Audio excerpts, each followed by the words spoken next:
শুনছেন, কেউ কেউ তো এমন কেউ নেই আমাদের মধ্যে যে বলতেছে যে না আমার টাইম পাস করতে হয় না, আমি এই জন্য চাকরি করি, তাই না? টাকা প্রয়োজন লাগুক না লাগুক, আমরা মূলত এই কারণেই চাকরি করি, বেতনের জন্য, তাই না? সবচেয়ে মানে আপনি মাস শেষে যখন হচ্ছে এই যে আপনি মা কি খুশি হচ্ছে দেখছেন, বেতনটা যখন ঢুকছে খুশি হয়ে গেছে, তো আপনারা একটু খুশি তো হইতে হবে আপনাদের নাকি?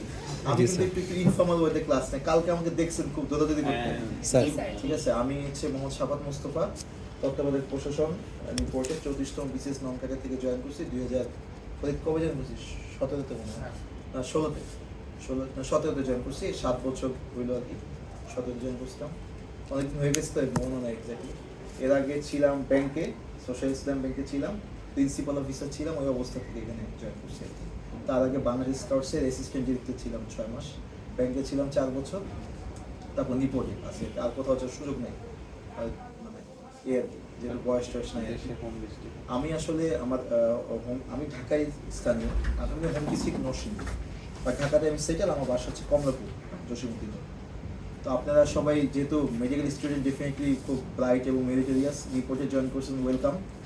তো জানি না কতদিন থাকবেন, কারণ ডাক্তাররা বেশি দিন থাকে না, আমাদের সাথে অনেকে জয়েন করছিলেন, আস্তে আস্তে ওই যেতে যেতে এখন 2-3 জন আসেন আর কি। তো আমরা আপনাকে নিয়ে খুব হোপফুল, যেহেতু আপনারা আলাদাভাবে মানে যেহেতু বিসিএস থেকে আসলে নন ক্যাডারে ডাক্তার পোস্টিং দেওয়ার সুযোগ খুব কম, খুব অল্প কটা প্রতিষ্ঠান আছে যারা হচ্ছে রিক্রুটেশন পাঠায়, তার মধ্যে রিপোর্ট একটা, সেই হিসেবে হচ্ছে আপনার আমাদের অনেকে জয়েন করছিলেন, বাট পরে কোভিডের সময় কিছু আপনাদের অনেক মানে অ্যামাউন্টের কিছু ডাক্তার নিয়োগ হয় আর কি ক্যাডারে, তখন অনেকে চলে গেছেন, এখন আসেন 3-4 জনের মতো আসেন। তো ফুলি দোয়া করে আপনারা ইনশাল্লাহ বিসিএস ক্যাডারে যাবেন, যতদিন এখানে আসেন থাকেন ইনশাল্লাহ। আর কারো যদি আমার মতো এমন অবস্থা হয় আর কোনো যাওয়ার জায়গা নেই, নিপোর্টে থাকতে হবে। আচ্ছা, টাইমটা খুব বোরিং, সারাদিন বসে বসে শুনছেন, এখন আসলে মাথা কাজ করে না, বাট টপিকটা ইন্টারেস্টিং, বেতন। কারণ আমরা যেটা বললাম বেতনের জন্য কাজ করি, ওই যে আকলিমা খুশি হয়েছে, আপনারাও খুশি হবেন ইনশাল্লাহ সামনে। ওই যে আপনার মেসেজের একটা শব্দ হয় না টুং করে মাসের শুরুতে, এই সারাক্ষণ খালি ওয়েট করি কখন এই শব্দটা আসবে, আসা মানে খালি মেসেজ আসলে চেক করি বেতনটাকে ঢুকলো কিনা। তো আপনাদের তো ওই মেসেজের মানে দিতে হবে, দেখতে হবে।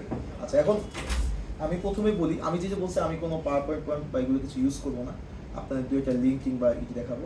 প্রথমত হচ্ছে আপনার তো জানেন গভর্নমেন্ট অফিসে আপনি যত যাই মুখে কিছু বলেন, সব কিছু হচ্ছে ডকুমেন্ট সব কিছুই করে। তার মানে আপনাকে ফিক্সেশন যেহেতু আপনার এখানে হেড অফিসে আপনার হবে না, আপনাদের হবে যারা লেকচারার প্রাইমারি হেলথ কেয়ার, এরা যাবেন আরটিসিতে।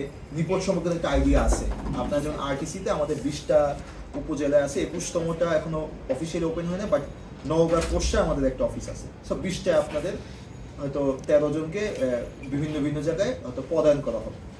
তার মানে যারা লেকচারার প্রাইমারি হেলথ কেয়ার আছেন তাদের পদায়ন হবে উপজেলায়, তার মানে আপনাদের সাথে সম্পর্ক হবে উপজেলা অ্যাকাউন্ট সার্ভিসের সাথে। আর 7 জন না 9 জন, আমি এক্সাক্ট নাম্বারটা 8 জন স্যার, 8 জন আপনারা আছেন প্রাইমারি লেকচারার মেডিকেল, তারা হবেন হচ্ছে আপনার আরপিজি আমাদের জেলা শহরেও আছে। সরি ফোন আসছে, আমি একটু, আমার কিন্তু অনেক ফোন আসবে, একটু প্লিজ এক্সকিউজ মি। হ্যালো ভাই, হ্যালো ভাইজান, ভালো আছেন? ভাইজান একটু ফোন দিচ্ছিলাম বিরক্তের জন্য ভাইজান, ওই যে চেকগুলো যে পাইছি, তো সেই চেকগুলো অন্যান্য যে ক্লোজিং এর চেকের মেয়াদ থাকে আপনার জুলাইয়ের 21 দিনে, এবার কি 52,000। ধন্যবাদ এইটাই জানার জন্য।